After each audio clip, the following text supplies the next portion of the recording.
जय महाराष्ट्र मित्रांनो, कधी कधी एखादा टीजर फक्त चित्रपटाची झलक दाखवत नाही तर तो इतिहास जिवंत करतो. आणि आज असाच एक टीजर आपल्या भेटीला आलाय, इठा. आणि भाई, हा फक्त एक चित्रपट नाही बरं का, ही महाराष्ट्राच्या मातीची, लावणीची आणि एका स्त्रीच्या संघर्षाची कहाणी आहे. टीजर पाहिल्यानंतर माझ्या अंगावर अक्षरशः काटा आला, कारण पडद्यावर जे दिसतंय ना ते फक्त सिनेमॅटिक नाही तर तो इतिहास आहे. आणि हाच इतिहास पडद्यावर आणण्याचं काम केलंय लक्ष्मण उतेकर सरांनी. आता लक्ष्मण उतेकर नाव ऐकलं की आपल्याला लगेच छावा आठवतो. ज्या माणसाने छत्रपती संभाजी महाराजांचा इतिहास एवढा भव्य स्वरूपात सादर केला, तोच दिग्दर्शक आता विठाबाईची कहाणी घेऊन येतोय, म्हणून अपेक्षा आपोआप वाढणारच. आणि टीजर पाहिल्यानंतर असं वाटतं, हो, हा विषय खूप मोठा होणार आहे. आता बोलूया श्रद्धा कपूर बद्दल. बाई, पहिल्या फ्रेम पासून श्रद्धा कपूर दिसतच नाही, तिथे फक्त विठाबाई दिसते. चेहऱ्यावरचा आत्मविश्वास, डोळ्यातली आग आणि संघर्षाचं दुःख सगळंच कमालीचं दिसतंय. माझं वैयक्तिक मत सांगायचं झालं तर संपूर्ण चित्रपटात श्रद्धाने हीच पातळी कायम ठेवली आहे, असं तरी सध्या सुरुवातीला टीजरवरनं दिसतंय. तर पुढच्या वर्षी नॅशनल अवॉर्डच्या चर्चेत तिचं नाव नक्कीच असणार. मला असं वाटतं तिला नॅशनल अवॉर्ड नक्कीच मिळेल, कारण टीजरमध्ये ती डोळ्याने अभिनय करते. आता सगळ्यात मोठा विषय तो म्हणजेच अर्थात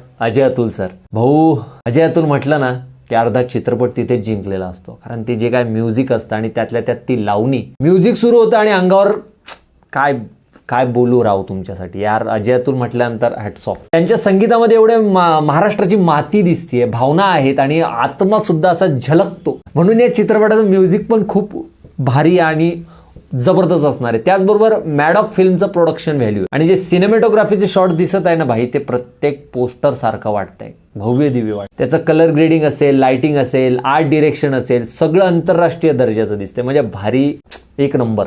आणि आता एक गोष्ट आपण मान्यच करायला हवी की गेल्या काही वर्षामध्ये मराठी कथांवर हिंदी इंडस्ट्रीचं खूप लक्ष वाढलं आणि 2026 म्हटल्यावर आपलं मराठी इंडस्ट्रीने गाजवलंय. कारण आपल्या मराठी मातीमध्ये, भाषेमध्ये तो कंटेंट आहे, इतिहास आहे, संघर्ष आहे आणि भावना सुद्धा तेवढ्याच दाटून आलेल्या आहेत. म्हणूनच आज बॉलिवूडलाही मराठी कथेची दखल घ्यावीच लागते भाऊ. आणि खरं सांगायचं तर 2026 हे मराठी सिनेमासाठी अफाट चाललेलं आहेच आहे. देव करो त्याला कोणाची नजर न लागो. आणि 2027 सुद्धा मराठी सिनेमाचं असणार असं चित्र सुरुवातीला दिसते, कारण हिंदी आणि मराठीमध्ये हा चित्रपट येतोय.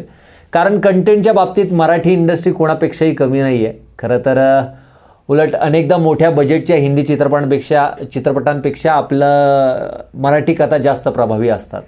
म्हणून इठा हा चित्रपट फक्त एक बायोपिक राहणार नाहीये, तर तो मराठी संस्कृतीचा उत्सव ठरणार आहे, एवढं नक्की. आता तुमचं मत काय मित्रांनो? श्रद्धा कपूर या भूमिकेसाठी योग्य निवड आहे का? लक्ष्मण उतेकर आणि अजय अतुल यांची जोडी पुन्हा एकदा इतिहास घडवणार का? आणि सर्वात महत्वाचा, हा चित्रपट 2027 मधील सर्वात मोठा चित्रपट ठरू शकतो का? तुमचं मत कमेंटमध्ये नक्की सांगा आणि अशाच मराठी चित्रपटाच्या अपडेटसाठी आपल्या चॅनलला सबस्क्राईब करायला विसरू नका.